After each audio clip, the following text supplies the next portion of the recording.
भैया दृष्टि खुलने के बाद सिद्धियां होनी जरूरी है क्या? मुझे सिद्धियां नहीं चाहिए फिर मोक्ष के लिए। मोक्ष तुमको सिखाया कौन? मोक्ष की सीढ़ी कौन? सिद्धियां तो सबसे पहले भाई बस इतना तुम्हारे पास होना चाहिए कि तुम्हारे को एक ऐसा गुरु मिले जो समझा पाए कि सिद्धियां कहाँ तक है। भाई मैंने इतनी बार बताया, जब वो आई थी वो पिशाचनी यक्षिणी की सिद्धि जो लाइव दिखाती थी, कितनी बार बताया वो जैसा दिखाती थी भाई, लेकिन उसके बावजूद उसको त्यागा। अगर मान लो मेरे को अगर उस चीज की नॉलेज नहीं होती, मैं तो उसी को यूज करते रह जाता ना, और फिर उसके पूरे के पूरे कॉन्सिक्वेंसेज मेरे को बेयर करने पड़ते। हो सकता है मरने के बाद उसी के पीछे खड़ा हो जाता है, क्योंकि मेरे को पता था कि नहीं भाई ऐसे बहुत अट्रैक्शन आएंगे। ईश्वर की कृपा, गुरु का आशीर्वाद, माँ की दुआ, ये कॉम्बिनेशन था। तो सिद्धियां तो आती है हमारे को, सिखाती है, समझाती है, बहुत सारी चीजें बताती है। घर में 4-5 की डेथ हो गई, 2-4 एक्सीडेंट हो गए, इसका ये मतलब नहीं कि मालन क्रिया, इसका ये मतलब है कि तुम पे देवता का दोष आ रहा है। देवता का दोष आ गया, पितर मलिन हो गए, घर की प्रोटेक्शन नहीं है, छोटी सी क्रिया, नॉर्मल चौराहे का प्रेत भी घर में आतंक मचा देगा। तो तुम मारण क्रिया का सॉल्यूशन ढूंढ रहे हो। तुमको ये समझना देवता का दोष लग गया है, देवता क्यों पूजे? ताकि हमने पाप किया था वो देवता का वो हो जाएगा, अपने पितर अपने साफ हो जाएंगे, पावरफुल बन के खड़े हो जाएंगे। किसी के बाप में ताकत नहीं है कि तुम्हारे घर पे कोई क्रिया कर दे, चाहे 500 मारण क्रिया कर दे। खुद के एंसेस्टर्स, खुद के देवता मजबूत करने, ऐसा है। मेरा कुछ भी नहीं जाएगा, मेरी घर की शक्तियों को यंत्र पे बिठाई के मैं आज की डेट में 1000 लोग मेरे से जुड़ गए तो 1000 लोगों को मैं यंत्र भिजवा दूं। तुम्हारे घर की सारी शक्ति एक तरफ, मेरा एक तरफ, और उसके ऊपर मैं उस पर काम किया जा रहा हूँ। तुम्हारे को पता भी नहीं किया, बस मैंने बोल दिया इस पर रखे रहना, धूम मचा देगी। लेकिन क्या हो गया, पहले सारी शक्तियों को यूज किया, वैसे मेरा भी एक यंत्र आ गया। मरने के बाद में उन शक्तियों के बाद में मेरे यंत्र के पीछे आ जाओगे। मैं ये काम नहीं कर रहा। तो सबको और सब्जेक्ट समझा दिया कैसे काम करता है। तो मेरे लिए तो भाई कितना आसान है ये। और दुनिया जो पाखंड बेच रही है उनको तो पता भी नहीं उनके यंत्र पे क्या बैठा है। मैं तो 50 लोगों से वेरीफाई करवा दूंगा, ऐसा है। मतलब क्या ही बोलूं, कितना जानते, जब भी तो यूज नहीं करते। जो लोग ये यंत्र बेच रहे, धागा बेच रहे, ताबीज बेच रहे, नारियल रख देना, इनको बहुतों को पता भी नहीं इनके पीछे कौन सी शक्ति आई है। इन्होंने जो नारियल अभी तुमको दिया है उसके पीछे भगवान लेके देता है। हमने तो भगवान से प्रार्थना की, अब आगे भगवान की मर्जी। अरे भाई क्या ही बोल रहे हो अभी, आपने भगवान से हो रहा, भगवान सुन रहा है क्या तुम्हारी? वो तो पता नहीं। मैं पितरों भगवान का दिया जला सकते हैं क्या? करूं? भगवान को दिए की जरूरत नहीं, और पितर को दिया लगाओगे तो उसको पूछ लोगे तुम। अब वो मलिन है तो मलिन में पूछ लोगे, अच्छे में तो अच्छे में पूछ लोगे। तो कॉन्सेप्ट को समझो भाई। जिन लोग ने सब कुछ निकाल दिया, या तो उनको सोर्स मंत्र दे दिया, या तो गायत्री मंत्र का जाप करने के लिए बोला है। अब जिनको मैं वीडियो देखता हूँ, बोलता हूँ सोर्स नॉट विजिबल, यानी घर में उनके दादा ताबीज यंत्र, वो खुद बताए थे भैया ये चीजें हम नहीं निकाल पाए। तो गायत्री मंत्र बाय डिफॉल्ट बता दिया स्पिरिचुअलिटी के लिए। जिनको सोर्स मंत्र दिया वो लोग सोर्स मंत्र करो। ये बोलोगे जिनको मटेरियल बेनिफिट के लिए ज्वाइन किया है, या घर से चीजें नहीं निकाल सकते, तो जो सिर्फ पैसे के लिए ज्वाइन किया है, मटेरियल गेन के लिए, उनको महालक्ष्मी का मंत्र बता दिया। और जो लोग सिद्धि साधना, जो घर से स्पिरिचुअलिटी में ग्रो होना चाहते हैं लेकिन घर से चीजें नहीं निकाल सकते, उनको गणेश का मंत्र बता दिया। बस मैंने बोला सिद्ध करने मत जाना, सवाल करने मत जाना। तो घर का प्रॉब्लम सॉल्व नहीं किया है और आगे की शक्ति को सिद्ध करने जा रहे हो। अच्छा, जब रियलाइज कर लोगे, घर से चीजें निकाल दोगे, उसके बाद कर सकते हो। ठीक है, गरुड़ पुराण में सब सही बताया है कि न ट्रस्टेड ब्लाइंडली।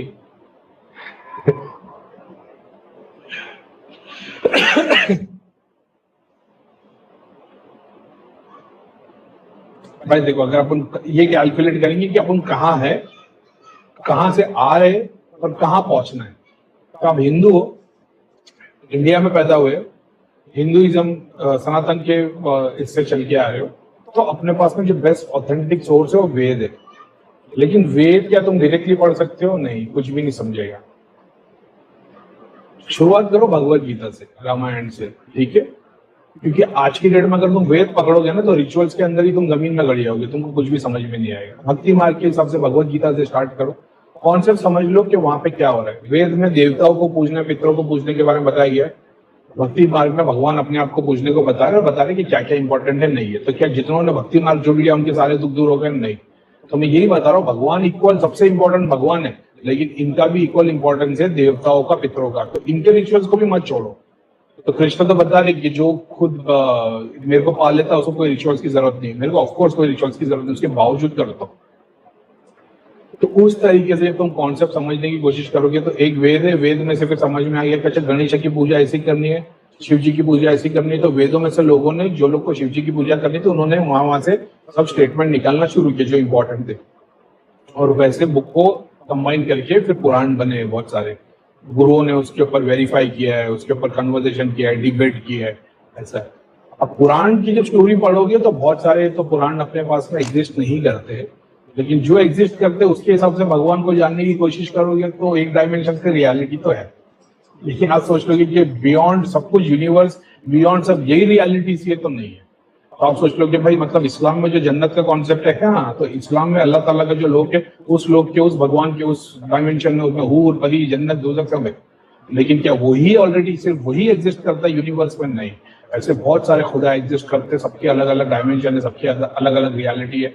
कहीं पे सिर्फ मतलब कहीं पे, जैसे एग्जाम्पल की तरफ हमारे पे प्यास लग रही है और पानी पी रहे हैं ऐसा, लेकिन सारा ब्रह्मांड क्या पानी पीता? क्या सागर भी पानी पीता? नहीं, सागर की एनर्जी कुछ और है, पृथ्वी की एनर्जी कुछ और है। तो सबको एग्जाम्पल एनर्जी के तौर पे हम लोग जो कंज्यूम करते हैं खाना पानी, उसी तरीके से सर्टेन डायमेंशन की कुछ और है, उनको वैसा आनंद मिलता है। तो वो मल्टीपल रियलिटीज के हिसाब से जाओगे तो फिर नहीं, लेकिन शुरुआत के तौर पे समझने की कोशिश करोगे तो फर्क पड़ जाता है। आपके गुरु, आपके पितरों ने तो इतनी पढ़ाई की नहीं थी मल्टीपल रियलिटी, मल्टीपल डायमेंशन की, तो वो वाली स्पिरिट जब घर पे परेशान कर रही है तो उसके लिए पुराण ही बस हो जाएगा, क्योंकि उसके लिए वही ज्ञान बहुत आध्यात्मिक है जो इसके परे निकली है। फिर उसको तो ये सारी चीजें ऐसी लगेगी जैसे स्टोरी है, स्टोरी बुक्स है, ऐसा है। अब आप ही देख लो ना, बड़े बड़े गुरु बैठे, कौन बात कर रहा है? सब लोग क्या बोलते हैं? बस नाम जाप करो, बस भगवान की कृपा करो, बस जाप करो। लेकिन तुम इनको देखो कि ये वही डेटा दे रहे जो स्क्रिप्चर्स में ऑलरेडी मेंशन्ड है, ऑलरेडी भगवत गीता में लिखा है, कुरान में लिखा हुआ। अलग अलग मुस्लिम प्रीचर्स लोग कुरान और हदीस को कोट कर रहे, हिंदू भगवान के कथावाचक स्क्रिप्चर्स को, भगवत कुरान भगवत गीता को कोट कर रहे। इसमें से 90% लोग तो मतलब इनके पास जो डेटा है वो हवा वाला डेटा है, ठीक है, ये ऑथेंटिक सोर्स के हिसाब से है ही नहीं। दूसरा, अगर ये भगवत गीता खोल भी ले और लाइन के हिसाब से भी पढ़े, इन्होंने उस लाइन, उस पैराग्राफ, उस चैप्टर को मल्टीपल रियलिटीज में एक्सपीरियंस किया ही नहीं है। ये वही पढ़ रहे जो भौतिक ज्ञान है, तो भौतिक ज्ञान के हिसाब से थोड़ा दे देते। कुछ गुरुओं ने उसी पैराग्राफ को 10 गुरुओं ने एक्सप्लेन किया है, तो इनको 10 गुरुओं को स्टडी करके ये अपने दिमाग में बता दी कि इस टाइप का, तो ये अलग अलग लोगों को बांट सकते। ऐसे बहुत कम लोग हैं जो लोग multiple realities, dimension beyond God, dimension beyond physical world, astral world, वही 7 लोग 14 लोग की बात हो रही है, तो उसी के ऊपर अपन काम कर रहे हैं, समझ रहे हो? तो आप ये देख लो ना कि कितने गुरु ऐसे हैं जो स्क्रिप्चर्स के परे बात कर रहे हैं, जैसे कृष्ण ने अर्जुन को बताया। एग्जाम्पल के तौर पे कृष्ण अर्जुन को जो ज्ञान दे रहे मल्टीपल रियलिटीज का, मल्टीपल डायमेंशन का, ऐसे कितने गुरु है जो कर पा रहे? क्या ओशो दूसरा ओशो बना पाए? क्या सदगुरु दूसरा सदगुरु बना पाए? अगर ये आप ये मानते हो कि जो पुरान पास्ट में जो लोग गुरुज आए थे वो भगवान के अवतार थे, तो उन अवतारों ने जो ज्ञान दिया है क्या वो पुराने स्क्रिप्चर से मैच कर रहा है? अगर कर रहा है मतलब इन्होंने स्टडी यहाँ से की है, तो इनके पास यहाँ से लेकर यहाँ तक का लिमिटेड डेटा है। अब इसमें इन्होंने 2 into 2 4 किया है, 2 into 4 into 2 करके 8 कर दिया है, लेकिन कैलकुलेशन 2 into 2 का ही टेबल चल रहा है। इसके परे कोई बात कर रहा है क्या?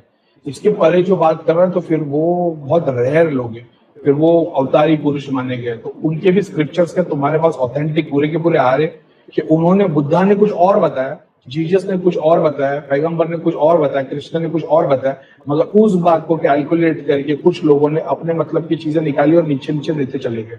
और हम वो नीचे का डेटा पढ़ रहे हैं, हम सोच रहे कि नहीं कृष्ण तो यही बता रहे। लेकिन जब तुम ऑथेंटिक भगवत गीता की जाओगे, और भगवत गीता कहाँ से आई? तो आई भगवत पुराण से। भगवत पुराण को उठाओगे और भगवत पुराण से तुम जब समझने की कोशिश करोगे, जाहिर है संस्कृत तो हम लोग को आती नहीं, लेकिन जब तुम वेरीफाई करोगे कि ये आज से 300 साल पहले भगवत पुराण में ये लाइन लिखी थी और आज लिखी है, तो तुमको पता चलेगा न्यू एंड रिवाइज्ड एडिशन है, जिसमें बहुत सारी लाइन चेंज कर दी गई। तो यहाँ पे भगवान की लीला कुछ और थी, लेकिन आने वाले में लीला में कुछ और कर दिया। अब तुम भटक गए, अब तुम भगवान पे ईमान लेके आओगे, तुम्हारे को कॉन्फ्लिक्ट करने लग जाएगा। तो तुम जितना पुरानी सोर्स पे जाओगे, तुम्हारे को समझ में आएगा कि क्या चीज रियलिटी में एग्जिस्ट कर रही थी, भगवान ने क्या कमांडमेंट दिया, फिर हमारे जैसे लोग हैं जिन्होंने बोला करीम भाई हम घर से हालात अभी यंत्र नहीं निकाल सकते, ये नहीं निकाल सकते, तो करीम भाई ने बोल दिया दिया जलाओ। अब जो नई जनरेशन है उन्होंने करीम भाई ने तो बोल दिया था दिया जलाओ, आप कैसे बोल रहे नहीं करा। करीम भाई ने 500 चीजें मना की, उसके बाद दिया जलाने को बोला। लेकिन हमारे पास वो वाला ज्ञान मिला गोली वाला कि भाई दिया जला दो, अगरबत्ती जलाओ, उसी में सब मिल जाएगा। समझ रहे हो, उसके पहले का सारा डेटा हटा दिया गया। तो जब आप ढूंढने की कोशिश करोगे आपको पता चलेगा कि ज्यादातर जो स्क्रिप्चर्स हमारे पास मौजूद है वो सारे के सारे रिवाइज्ड एडिशन है। तो जब तुम ओल्ड वाले स्क्रिप्चर्स में जाओगे 200 साल पुराने, तुमको यकीन नहीं होगा कि जिस चैप्टर की जिस लाइन को तुम पढ़ रहे हो वो वहां पे एग्जिस्ट ही नहीं करती। मैं क्या ही बोलूं, मैं तो बहुत, मेरे को ये कॉन्सेप्ट पता है और आज से नहीं, ये मेरे को 10-12 साल से पहले से पता है कि स्क्रिप्चर्स के साथ क्या हुआ। तो इसलिए मैं बहुत श्योर होकर बात कर पाता हूँ, क्योंकि मेरे को पता है कि आप जो स्क्रिप्चर आप बोल रहे हैं ये तो कृष्णा बोलता है, श्री कृष्णा ही नहीं बोलता, क्योंकि आपको नहीं पता है जो मेरे को पता है। मैंने अपनी स्टडी की है। जैसे बहुत सारे मुसलमान लोग अल्लाह है, कुरान है, ये है, वो है, और फिर बाद में उसकी रियलिटी पूछो, नहीं स्क्रिप्चर्स को नहीं छोड़ सकते। अरे स्क्रिप्चर्स को छोड़ नहीं सकते, तुम्हारे पास ऑथेंटिक स्क्रिप्चर्स ही नहीं है। ऐसा है, सारी कुरान एक तरीके से इसी बात से रिजेक्ट हो जाएगी कि प्रॉफिट मोहम्मद के सामने नहीं लिखी गई, तो रियलिटी नहीं है कि ये प्रूफ है कि नहीं। अगर प्रॉफिट मोहम्मद थे क्या उस टाइम पे लिखी गई, सामने सामने वेरीफाई की गई, कुरान की ऑथेंटिसिटी हट जाती। फिर बोले अरे कुरान में इतने सारे कॉन्ट्रडिक्शन नहीं है, हजार अभी वो भी फिर वही है, फिर बात करवाते फिर धर्म पे बात हो जाएगी। अपना काम धर्म का नहीं, क्योंकि धर्म से परे निकल गए, ऐसा हो गया। तो सीखने के लिए कोशिश करोगे तो सारी किताबें बेटर है। कुरान तो मैं तो पढ़ पढ़ के सोता था भगवान लोग देवी देवताओं के सपने आते थे, तो क्या सारे देवी देवता वही कुर्ते पजामे में, वो धोती में और मुकुट लगाए हुए है। जब उस रियलिटी को देखोगे तो वही मिलेंगे। जब उसके बियॉन्ड जाओगे तो पता चलेगा कि हर देवता के अंदर कण कण में मतलब मल्टी बिलियन टाइप के एलियंस रहते थे। तो वो फिर वो भी एक रियलिटी है। ऐसी बहुत सारी मल्टीपल रियलिटीज है। तो अभी ऐसा कोई अपने को मिल नहीं रहा यूट्यूब पे या कहीं पे जो मल्टीपल रियलिटीज पे डायमेंशन क्रॉस करने की बात कर रहा हो। हर डायमेंशन पे कितने टाइम क्या स्पेंड करते हो, उसकी एग्जिस्टेंस क्या है, क्यों गरीब मैंने सारे सूक्ष्म शरीर को एक एक डायमेंशन में अटका के रख दिया, मुक्ति मोक्ष क्यों नहीं करवा पा रहे, क्योंकि उसका पर्पस ही वही। भगवान के हाथ का पर्पस उनका हाथ ही है। तुम बोले कि नहीं हाथ को भी मोक्ष दिला दो, समझ रहे हो। भगवान तुमको जब समझ में आएगा तो वो एग्जिस्टेंस में जब काम करता है, तो वो जब निराकार से आकार होता है, स्वरूप में आता है, तो स्वरूप में उसको एग्जिस्टेंस में कुछ चीजें लगती है।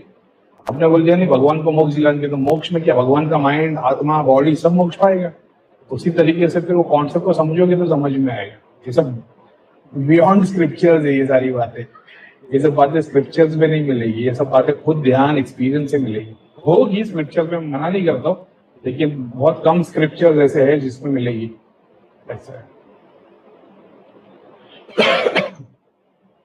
तो पढ़ने के लिए शुरुआत के लिए पढ़ सकते हो, लेकिन उसको आप सोच लो कि यही ऑथेंटिक है और यही रियलिटी है, तो आप एक सर्टेन डायमेंशन में अटक जाओगे। ऐसा आपको ये समझना पड़ेगा कि मल्टीपल रियलिटीज है, मल्टीपल गॉड्स है, मल्टीपल डायमेंशन है, मल्टीपल इनकी टाइम की रियलिटी है। जब तुमको ये समझ में आएगा तो तुम्हारे लिए जिंदगी बहुत आसान हो जाएगी, बहुत बहुत सुकून में आ जाओगे।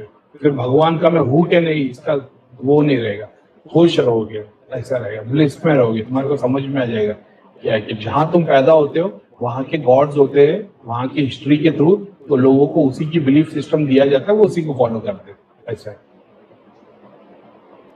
तो बेसिक शुरुआत यही है। फिर जितना तुम कोर में अंदर जाते जाओगे, इसीलिए तो बोलते हैं कि जो भी इंसान धार्मिक होता है, जब वो धर्म के अंदर और ज्यादा घुसते चले जाता है, वो धर्म से बाहर निकल के मतलब नास्तिक होना शुरू हो जाता है। तो आप बहुत सारे लोगों को देखोगे जिन्होंने धर्म को अपनाया, स्क्रिप्चर से जानने की कोशिश की और स्क्रिप्चर से जब और वेरीफाई करते चले गए, वो नास्तिक होते चले गए। तो नास्तिक का मतलब ये नहीं कि उनका भगवान में से बिलीफ उठ गया, उनको समझ में आ गया कि अच्छा मतलब जहाँ पे हम खड़े हो गए, यहाँ पे जिसकी दुकान चल रही है वो भगवान, वो खुदा, वो अल्लाह चल रहा है, ऐसा है। लेकिन जो रियल भगवान क्या है, वो इंसानियत की बात कर रहा है, वो कर्म की बात कर रहा है, वो धर्म की बात कर रहा है, ऐसा है। तो वो फिर तुम अपने आप में सुकून में आ जाते, फिर परेशान नहीं रहते, ये सब चीजों के परे निकल जाते। ठीक है भाई, कभी कभी जाप करता हूँ और आज एक गाना सुनकर रोया बहुत आशीर्वाद। बाप रे, 8 चक्र खुलिया हुआ है तुम्हारा।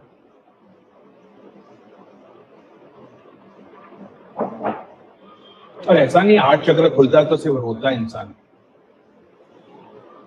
8 चक्र पे कोई आके बैठ गई होगी आत्मा, जिसको बहुत टाइम से शरीर नहीं मिल रहा होगा, जो आगे तुम्हारे को जाप ध्यान में प्रोग्रेस करवाएगी, वो जब आती है तब रोना आता है। अपने ऐसे लोग जो हार्ट चक्र खुला लेके बैठते हैं, इनके पास तो हजारों आत्मा एक साथ आती ही रहती है, रियलाइजेशन पर सेकंड पे होके निकल जाती है। नहीं तो बहुत बार तुम ब्लिस में ही होते हो।